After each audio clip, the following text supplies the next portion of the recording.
خبیث ہوں گے، منافق ہوں گے۔ تو بات یہ ہے کہ خوشی وہاں مصلی پہ کون کہہ رہا ہے عبادت نہ کرو، لیکن خوشی منائی جائے گی سجا کر۔ خوشی اس طرح منائی نہیں جاتی کہ کوئی آنے والا ہے دروازے پہ یا دنیا میں آنے والا ہے تو ہم یہ خوشی اس لیے منائیں گے، اہلاً و سہلاً کہہ کے منائیں گے، مرحبا کہہ کے منائیں گے، بسم اللہ کہہ کے منائیں گے، لیکن وہ راستے میں کھڑے ہوں گے، دروازے پہ کھڑے ہوں گے، امام بارگاہ میں کھڑے ہوں گے، خوشیاں منائیں گے کہ کائنات میں اللہ کا وہ نور آ گیا کہ جس کے لیے اللہ نے کہا کہ میں بھی ان پہ درود و سلام بھیجتا ہوں، میرے فرشتے بھی، اور اے ایمان والو تم بھی بھیجو۔ اب ایمان والے کے لیے درود ہے اور ایمان والے کے لیے یہ خوشخبری ہے، باقی جس کے دل میں ایمان ہی نہیں ہے وہ ہے ہی بے ایمان، تو وہ اس کے چہرے پہ رسول کے آنے، آل رسول کے آنے کے لیے کوئی خوشی نہیں آئے گی۔ آپ اسی سے جان لیجئے گا مومن کون ہے، منافق کون ہے۔ تو اب یہ ہے کہ ظاہر ہے یہ اسی طرح خوشی منائی جائے گی، اور اس میں قرآن خوشخبری ہے نا، خوشخبری ہے، ٹھیک ہے، عبادت اطاعت ہے، یہ جو بشارت ہے یہ اہلاً و سہلاً مرحبا کہہ کے وہ تو آنے سے پہلے جو ہے اس عظیم ہستی کی تعریف اور فضائل کہ ماں عزتوں والی کون ہے، باپ جو ہے وہ عزتوں والا مرتبے والے کون ہیں، اور آل کون ہے، اجداد کون ہے، یہی ہے نا، یہ فضائل پڑھے جائیں گے، رسول اللہ آ رہے ہیں اور یہ آتے ہیں، یہ دیکھیے یہ پیدا نہیں ہوتے، یہ آتے ہیں، ٹھیک ہے، یہ قرآن سے بھی ثابت ہے۔ ان کو اپنے جیسا نہ سمجھیے، اگر رسول نے کہا کہ خبردار اپنے جیسے بشر کی اطاعت نہیں کرنی، تو اپنے جیسے بشر کی اطاعت نہیں ہو سکتی، اطاعت اس کی ہوتی ہے جو آپ جیسا نہیں ہے، جس کا آپ کلمہ پڑھیں تو آپ جو ہے وہ کافر سے مشرک سے جو ہیں وہ مسلمان ہو جاتے ہیں، کافر سے مسلمان ہو جاتے ہیں، تو وہ ہستی جو ہوتی ہے اس میں اور ہم میں فرق ہوتا ہے، لیکن وہ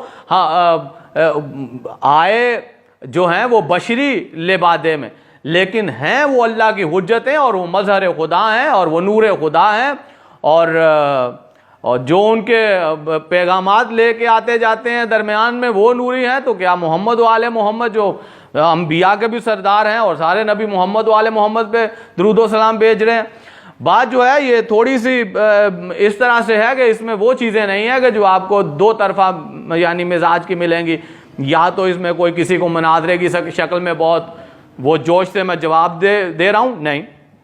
یا میں کوئی فضائل پڑھ رہا ہوں اس طرح سے جس میں جو ہے وہ نہیں، میں وہ حقائق آپ کے سامنے لے کے آ رہا ہوں کہ آپ جو ہیں ان چیزوں کے دفاع بھی کر سکیں، اور وہ لوگ جو اس چیز میں پڑے ہوئے ہیں کہ ہم خوشی منائیں کہ نہ منائیں، آپ کے گھر میں کوئی بیٹا آ جائے نا، اللہ دنیا میں بیٹا آ جائے، میں دیکھتا ہوں خوشی مناتے ہیں کہ نہیں مناتے ہیں، بیٹی آ جائے، آج کل تو اتنا فہم آ ہی گیا کہ اس کو بھی رحمت سمجھتے ہیں، تو بیٹی کے آنے پہ خوشی، تو بیٹے کے آنے پہ تو اللہ کے کائنات کے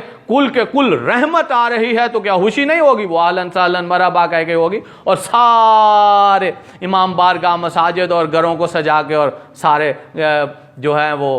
پورے کے پورے بستیاں سجا کے خوشیاں ہوتی، یہ محمد و آل محمد کے جشن منائے جاتے ہیں۔ اور اب آپ کہیں گے کہ رسول نے خود حکم دیا ہو، خود پہلی بات تو یہ ہے کہ جب ہجرت کر کے مدینہ کی طرف آئے تھے تو وہاں 3 کلومیٹر باہر رک گئے تھے جہاں مسجد قباء ہے، وہاں رک گئے تھے جب تک علی نہیں آئیں گے، ہم مدینہ نہیں آئیں گے۔ سارے آگے کہتے تھے یا رسول اللہ دیکھیے سارا مدینہ سجایا ہوا ہے، سارے آپ کے استقبال کے لیے کھڑے ہیں، مرحبا مرحبا اہلاً و سہلاً، سارے کھڑے ہیں، وہ ڈفلی لے کے، اور وہ اس وقت وہ ہوتے تھے مور کے پنکھ ہوتے تھے، وہ ہلاتے تھے، وہ پھینکتے تھے، تو اس طرح سے وہ خوشیاں منائی جاتی تھی، پھول جو بھی میسر تھے، تو وہ سارے لائن بنا کے چھتوں پہ سارے کھڑے تھے۔ تو رسول کی زندگی میں یہ موجود ہے کہ مدینے والوں نے استقبال کیا رسول کی آمد پہ، تو آپ پھر بھی کہیں کہ رسول خدا خوش ہوئے، جب رسول خوش ہوئے تو پھر اللہ خوش ہوتا ہے، تو رسول خوش ہوئے۔ جب علی مرتضیٰ آگے تو وہاں پہ ملاقات ہوئی بھائی کی بھائی سے، تو وہاں پہ رسول اللہ نے وہ مسجد جو ہے اس کا بنیاد رکھی، اور یاد رکھیے گا مسجد بھی وہی ہے جہاں پہ علی و محمد کی ملاقات ہو، اور وہاں جب تک علی نہیں آئے مدینے میں پھر وہ استقبال کیا گیا محمد رسول اللہ کا بھی، علی جن ولی اللہ کا بھی، اور رسول بڑے خوش ہوئے، چہرے پہ تبسم آیا۔ سمجھ آ گئی آپ کو؟ رسول کی زندگی میں نے ثابت کیا۔ اب آپ کہیں گے رسول نے حکم دیا ہو، ہاں آئیے دیکھیے ذرا کہ 2 ہجری میں امام حسن مجتبیٰ جب آئے تو امام حسن مجتبیٰ کے آنے پر اس قدر خوش تھے رسول خدا، کہا کہ دیکھو لوگ مجھے اب طریقے تانے دیتے، میرا بیٹا حسن آ گیا، اور پورے مدینے میں چراغاں ہونی چاہیے، پورے مدینے کے ہر گلی ہر گھر صاف ہونا چاہیے، نئے کپڑے پہنے جائیں گے، خوشبوئیں لگائی جائیں گی، اور خوشیاں منائی جائیں گی، گھر میں میٹھے پکائے جائیں گے۔ یہ تاریخ پڑھیے، آپ کو ملے گا کہ سب سے پہلی عید خوشی منانے کا جو حکم دیا ہے رسول خدا نے امام حسن مجتبیٰ کے آنے پہ، جب پورا مدینہ چراغاں ہو گیا، گھر گھر سج گئے اور اہلاً وسہلاً ہو گیا، رسول کو مبارکباد دی گئی، رسول خوش ہو رہے ہیں، گھر میں جو ہیں وہ میٹھے پک رہے ہیں اور اچھی اچھی غذائیں ہو رہی ہیں، ایک دوسرے کو مبارکباد. تو یہ اللہ نے بھی حکم دیا اور روح اللہ جناب عیسیٰ نے بھی خوشخبری دی، اور اللہ کی مشیت بھی ہے، اللہ کی حجت ہے، اور رسول کے آنے پہ خوشخبری اتنی دیر پہلے ہی، کم و بیش 600 سال پہلے ہی خوشخبری دے دی کہ سارے جو ہیں وہ اہل ایمان جو مطلب کہ اللہ کی حدود سے باہر نہیں جاتے، وہ تیار رہیں کہ وہ آنے والا ہے کہ جو سارے نبیوں کا سردار. تو اس کے بعد جو ہے وہ رسول خدا جا رہے ہیں مدینے میں، رسول خدا کی آمد پہ خوشیاں ہی خوشیاں، اور یہ پھول نچاور ہو رہے ہیں، یہ پتیاں نچاور ہو رہی ہیں، اور اہلاً وسہلاً اور ڈفلی بجائے. تو بات یہ ہے کہ ان کی آمد پہ خوشیاں ہیں اور خوش ہوتے ہیں. اللہ کی رضا اسی میں ہے کہ وہ خوش ہوں، اللہ اسی میں خوش ہے کہ اس کی بھائی اللہ بھیجے تمہاری ہدایت کے لیے کسی کو، تو آپ منہ بنا کے ایک سائڈ پہ بیٹھے رہو تو پھر اللہ خوش ہو جائے گا؟ نہیں. اب یہ ہے کہ جناب حسن مجتبیٰ اللہ کی حجت اور خوشی کا حکم بھی دیا کہ چلو. اس وقت تو یہ عیدیں بھی نہیں تھیں کہ آپ کہیں کہ یہ چھوٹی بڑی عید تھی، نہیں. سب سے پہلی عید منائی گئی امام حسن مجتبیٰ کے آنے پہ، اس سے پہلے عید منائی گئی مدینے میں رسول خدا کی آمد پہ، اور اس سے پہلے کعبے میں جب علی آئے تو تب رسول خدا نے عید منائی، خوشی منائی، اور اس سے پہلے جو ہے کائنات کی ہر مخلوق نے خوشی منائی کہ جب 17 ربیع الاول کو کل کی کل رحمت نازل ہو گئی. اگر اب بھی کوئی یہ سب کچھ سننے کے بعد